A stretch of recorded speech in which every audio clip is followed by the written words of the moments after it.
नमस्कार साथियों। आज हम कक्षा 12 का जो हमारी बुक है भारत लोग और अर्थव्यवस्था, उसका हम दूसरा लेसन की चर्चा करने जा रहे हैं। दूसरा लेसन हमारा स्टार्ट हो चुका है और अब इसमें देखेंगे इसमें क्या बताया गया है। इसमें बताया गया है मानव की बस्तियां, ह्यूमन सेटलमेंट।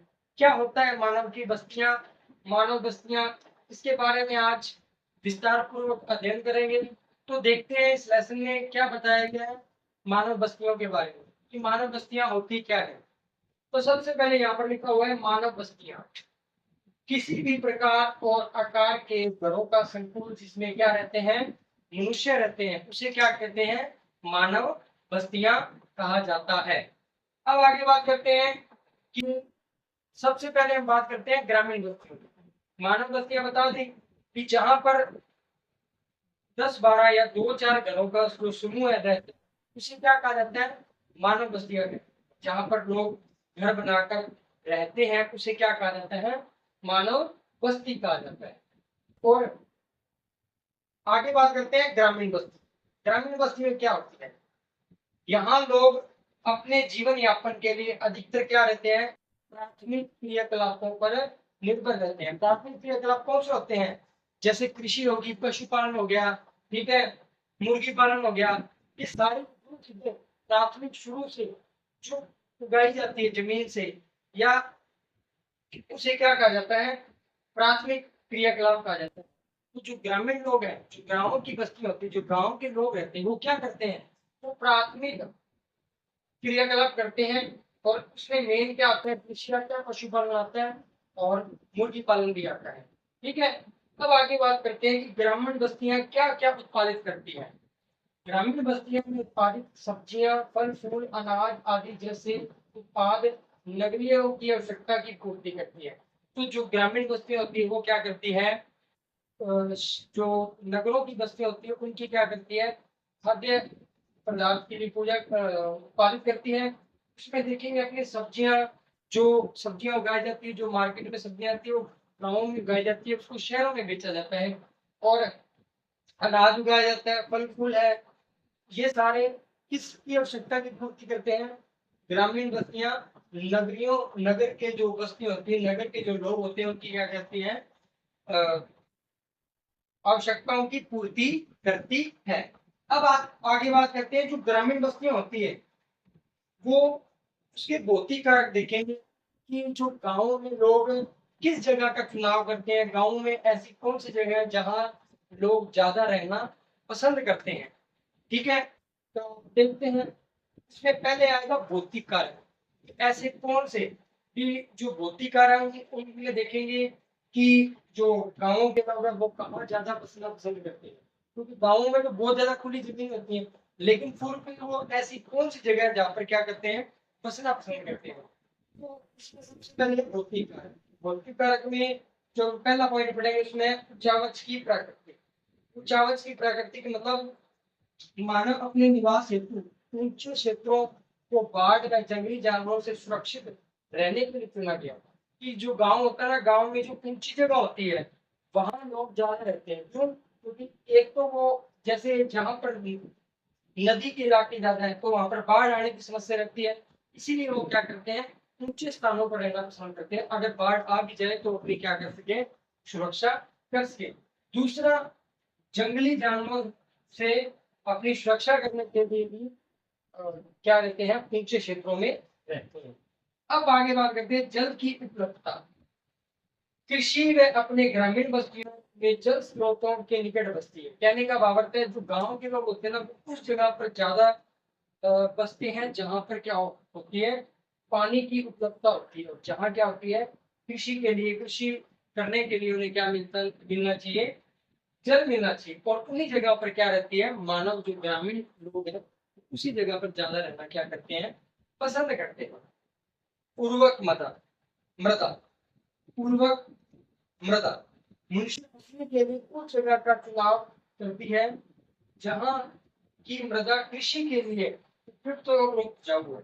और लोग वहां ज्यादा रहना पसंद करते हैं जहां पर क्या हो, जो कृषि करने के लिए, क्योंकि जो मानव की जो गांवों में रहने का मुख्य उद्देश्य क्या होता है कि वो वहां पर कृषि कर सके। और कृषि वही व्यक्ति जहाँ पर ज्यादा क्या होगी, अच्छी उपजाऊ भूमि होगी और वहां पर अच्छी फसल हो सकेगी।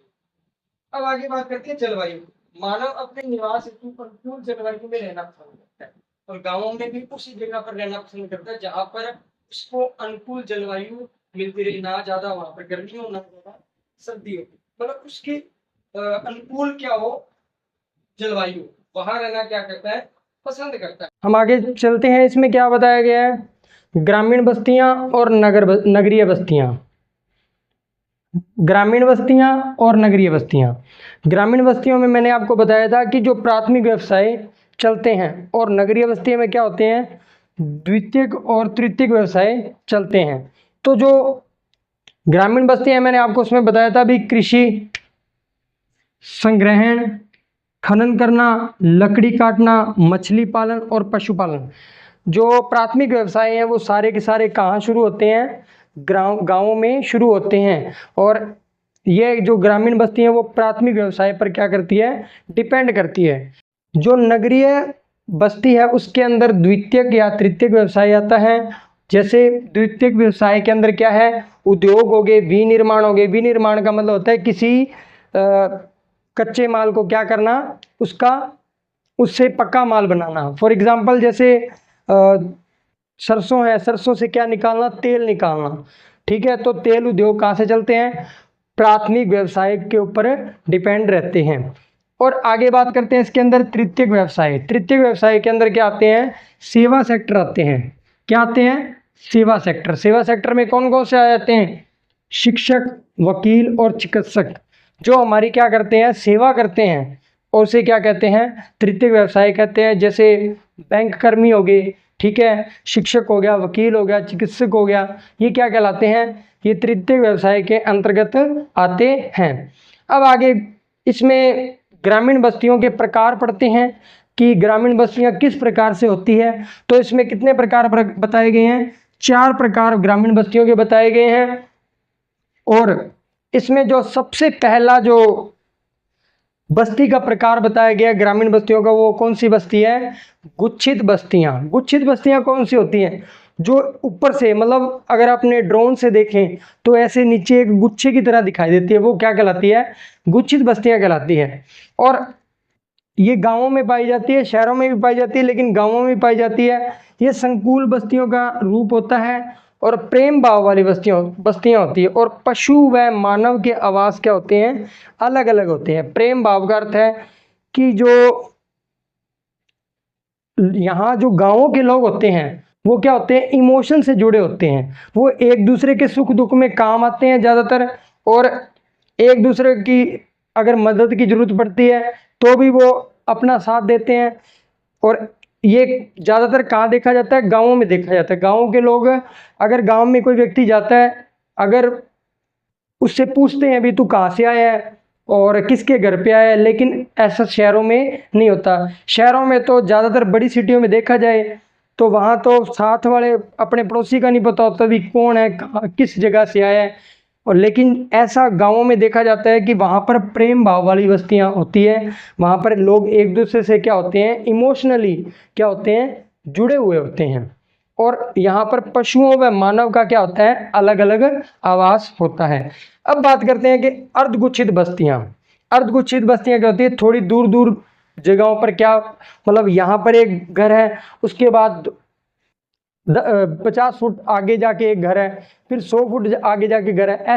इस प्रकार के जो घर होते हैं वो क्या कहलाते हैं, अर्धगुच्छित बस्तियां कहलाते हैं। नेक्स्ट बात करते हैं पल्ली बस्ती की। पल्ली बस्ती क्या होती है, इसमें ढाणी, पाड़ा या पन्ना कहलाता है। पल्ली बस्तियां वो होती है जिसके अंदर क्या कहलाती है, ढाणी। ढाणी मैंने आपको बता देता हूँ क्या होती है। जो खेत के अंदर क्या होता है, एक बड़ा सारा खेत है और उसमें 1 या 2 घर होते हैं, उसे क्या कहते हैं, ढाणी कहा जाता है। और पाड़ा भी कहा जाता है, पन्ना भी कहा जाता है। जो हमारी राजस्थान की भाषा उसमें क्या कहा जाता है, ढाणी कहा जाता है। और अन्य जगहों पर इसे पाड़ा भी कहा जाता है और पन्ना भी कहा जाता है। इस प्रकार की जो बस्ती होती है उसे क्या कहते हैं, पल्ली बस्ती कहते हैं। अब बात करते हैं परिक्षिप्त बस्तियां। परिक्षिप्त बस्तियां कौन सी होती है, एकाकी परिवार। एकाकी परिवार में कौन सी होती है, वो बस्तियां कहलाती हैं जिसके अंदर जो कोई जंगलों में क्या रह रहे हैं, एक ही जगह पर एक ही परिवार के ज़्यादा सारे लोग, जैसे जनजातियां, तो जनजातीय लोग होते हैं वो क्या करते हैं, एक ही जगह पर क्या करते हैं, जंगलों में निवास करते हैं और उन्हें क्या कहते हैं, प्रक्षिप्त बस्तियां कहा जाता है। ग्रामीण लोग अधिकतर अपना जो जीवन यापन के लिए क्या करते हैं, प्राथमिक क्रियाकलापों पर क्या करते हैं, निर्भर करते हैं।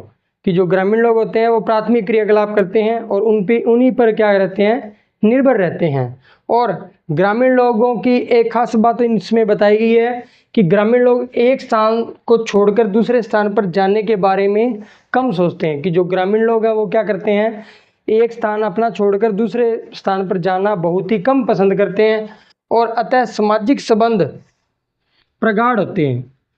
जो ग्रामीण लोगों के जो सामाजिक संबंध होते हैं वो क्या होते हैं, एक प्रगाढ़ होते हैं। प्रगाढ़ का मतलब होता है कि एक सच्चे संबंध होते हैं उनके, औपचारिक नहीं होते हैं। ठीक है। ग्रामीण बस्तियों के निवासियों में क्षैतिज गतिशीलता कम होती है। क्षैतिज गतिशीलता का मतलब जो गांवों में जो मकान बनाए जाते हैं वो मंजिलाएं बहुत कम बनाई जाती है, बल्कि उनकी जो ऊंचाई होती है वो बहुत ही क्या होती है, कम होती है। क्योंकि वहाँ पर जगह ज़्यादा होती है और रहने वाले लोग क्या होते हैं, कम होते हैं, और इसीलिए वो क्या करते हैं, उनकी जो क्षैतिज गतिशीलता क्या होती है, कम होती है। अब आगे बात करते हैं नगरीय बस्तियों की। तो नगरीय बस्तियाँ क्या कहती है, नगरीय बस्तियों में द्वितीयक व तृतीयक तथा विभिन्न प्रकार के सेवाओं की प्रधानता होती है। जो नगरीय बस्तियाँ होती हैं उनमें क्या होती हैं, द्वितीयक व तृतीयक जो क्षेत्र हैं उनकी क्या होती है, प्रधानता होती है। और नगरीय बस्तियों के विनिर्माण उद्योग के उत्पादित ग्रामीण बस्तियों में जाते हैं। मैं आपको बता देना चाहता हूं कि जो नगरीय बस्तियों के जो विनिर्माण उद्योग से जो पक्का माल है वो कहाँ जाता है, ग्रामीण बस्तियों में जाता है। ठीक है। और उनको ले जाने के लिए किसका उपयोग किया जाता है, परिवहन व संचार के साधनों का से ये क्या होता है, कार्य संपन्न होता है। कि जो तेल है सरसों का, ठीक है, खड़ है, उनको वापस कहाँ भेजा जाता है, गांवों में भेजा जाता है। वो किस प्रकार से भेजा जाता है, परिवहन और संचार के साधनों के द्वारा भेजा जाता है। शहरों में क्षैतिज गतिशीलता अधिक पाई जाती है। शहरों में क्या होती है, क्षैतिज गतिशीलता क्या होती है, अधिक होती है। एक मंजिल के ऊपर दूसरा मंजिल, दूसरे मंजिल के ऊपर तीसरा, इस प्रकार से क्या होते हैं, शहरों में मकान बनाए जाते हैं। क्यों, क्योंकि वहां पर क्या है, रहने वाले लोगों की संख्या क्या होती है, ज्यादा होती है और जगह क्या होती है, कम होती है। इसलिए क्या पाई जाती है, क्षैतिज गतिशीलता अधिक पाई जाती है। अर्थात उस जगह लोग बस जाते हैं। एक ही जगह पर बहुत सारे लोग क्या होते हैं, शहरों में जाकर बस जाते हैं। जैसे आप दिल्ली देखोगे, बॉम्बे देखोगे, बॉम्बे में तो बहुत छोटे छोटे मकान हैं और छोटे छोटे मकानों में बहुत ज़्यादा लोग रह रहे हैं। क्योंकि वहाँ पर क्या है, जगह की कमी है और लोग क्या है, ज़्यादा है, इसलिए वहाँ पर क्षैतिज गतिशीलता क्या होती है, अधिक होती है।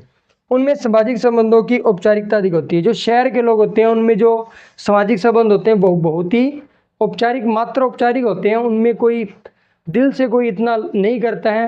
मैंने आपको पहले ही बताया था कि जो शहरों के जो लोग होते हैं उनको अपने पड़ोसी के बारे में नहीं पता होता। तो आगे बात करते हैं समय के आधार पर नगरों का वर्गीकरण। समय के आधार पर नगरों का वर्गीकरण किस प्रकार से है, तो पहला इसका पॉइंट है प्राचीन नगर।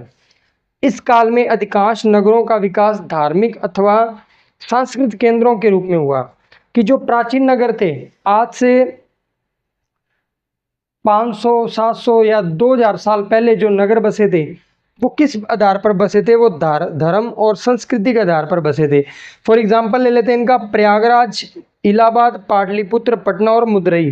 ये ऐसे नगर हैं जो धर्म के आधार पर धार्मिक केंद्र थे यहाँ पर, इस वजह से ये क्या थे, नगर बसे हुए। मध्यकालीन नगर की, मध्यकालीन नगर क्या है, इस काल में अधिकांश नगरों का विकास रजवाड़ों व राज्यों के मुख्यालय के रूप में हुआ था।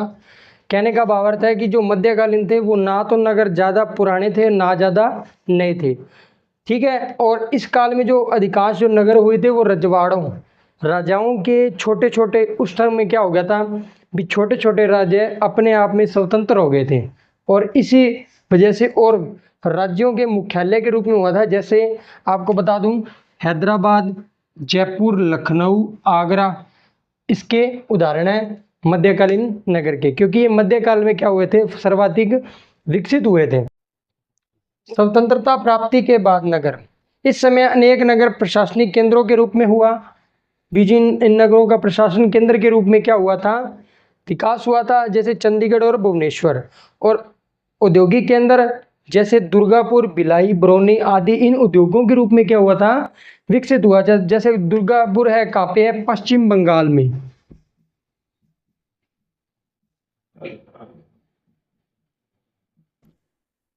और बरौनी का है बिहार में, और भिलाई छत्तीसगढ़ में।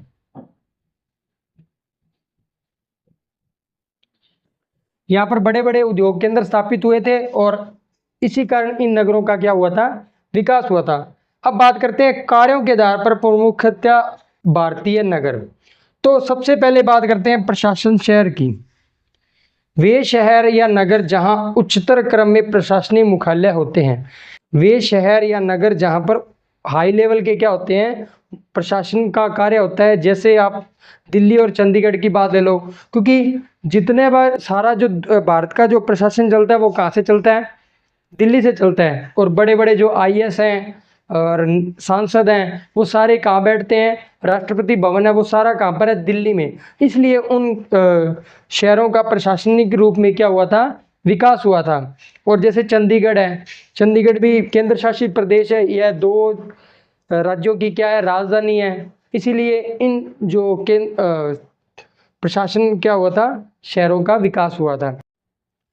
औद्योगिक नगर की बात करें तो जिन नगरों में उद्योगों की प्रधानता हो, जैसे मुंबई हो गया, सेलम हो गया और जमशेदपुर हो गया, यहाँ बड़ी बड़ी क्या है, लोहे की फैक्ट्री हैं, और इसी वजह से ये नगर क्या हुए थे, विकसित हुए थे। अब बात करते हैं परिवहन नगर की। कुछ नगर पतन के रूप में आयात निर्यात के रूप में क्या होता, संलग्न होते हैं। जैसे कांडला, कोच्चि, विशाखापट्टनम, यहाँ पर क्या थे, बड़े बड़े बंदरगाह थे, और बंदरगाह से एक देश से दूसरे देश में क्या भेजा जाता था, कच्चा माल या पक्का माल का आयात और निर्यात किया जाता था। इसलिए ये क्या होते, पतन क्या हुए थे, उस समय विकसित हुए थे। अब बात करते हैं तराइन नगर की। वे नगर जो मुख्यतः खनन क्रिया के लिए, खनन मतलब कुछ जमीन से निकालने के लिए क्या हो, विकसित हुए थे। जैसे रानीगंज हो गया, झरिया हो गया और डिगबोई हो गया। जो रानीगंज और झरिया किसके लिए है, कोयले के लिए।